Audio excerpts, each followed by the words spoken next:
Can you use cinematic lighting techniques to film a YouTube video? Filming a YouTube video versus filming, an actual movie, there's differences not just in the lighting, but because of the purpose of the video. In a YouTube video, the purpose of why you're filming is either to entertain or to teach, and you're trying to build this connection with the audience or this person that's watching. So you have different lighting techniques to try to make it feel like that, opposed to a movie where you're trying to be more of an observer, where you're just kind of watching this person or these people do whatever it is they're doing. You're watching the story unfold and you're trying to get immersed to their world. Instead of trying to build this connection where you're in the same room with the person, you're talking face to face, it's kind of different where you're in their world, but you're kind of observing. You're kind of this fly on the wall. You're either the main character or you're a person in that room, but it's more of trying to make you feel like you're part of that world instead of building that actual connection with that person. So the technical aspects that go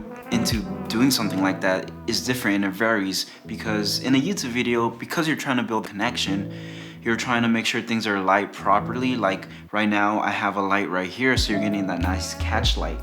So what that does, it builds kind of that connection, because if I didn't have this light and my face was just dark, or I didn't have that catch light right here, it would look pretty weird. And usually in films, people don't put a catch light if you're trying to evoke like an emotion of kind of fear, or if this person is not friendly.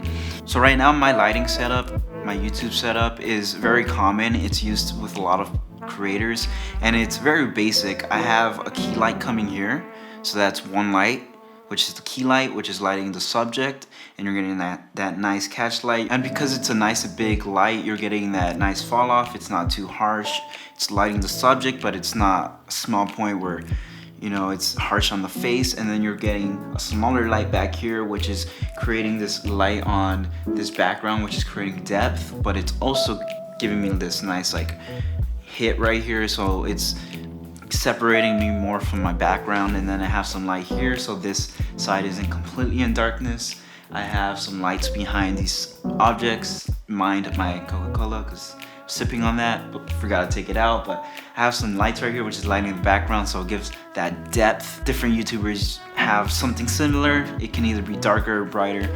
My room is not as bright, so I have another light just to create that room ambience, so it's not completely dark behind me. And that's how a lot of creators light their scenario. They have that main light, the key light coming here, and then they have some lights in the background lighting the background, and also maybe they have a rim light and some ambience in the room. And that's really it. Like if they were sitting across from me right now, what they will see is exactly the same thing what I'm showing you. My background, my computer, my stuff on the desk, me nicely lit, because when you're talking to someone, that's kind of their main focus. So that's kind of what I'm trying to create here.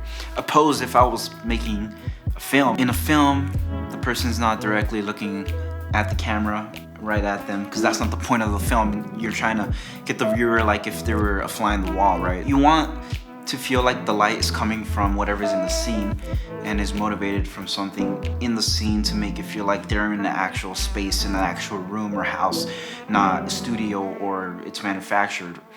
So a lot of times that you see in these films where the light is coming on the other side, so that kind of makes it cinematic, because you're getting the shot on the shadow side, so it looks nicer, it looks more pleasing to the eye. So that's where you get cinematic lighting, right? You're getting light that is most pleasing to the eye and is something that is kind of naturalistic.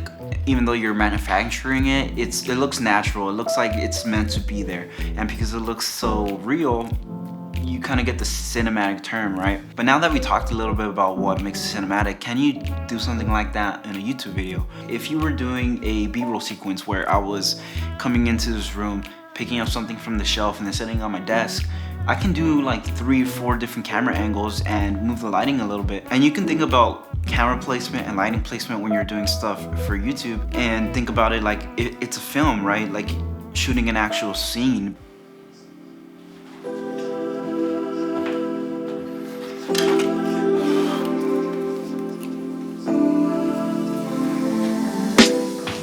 Okay, so today I want to talk about film cameras and why you should shoot on film. Okay, I'm not actually going to talk about that, but that was just an example of how I use the B-roll sequence and how I use different techniques that we talked about during this video.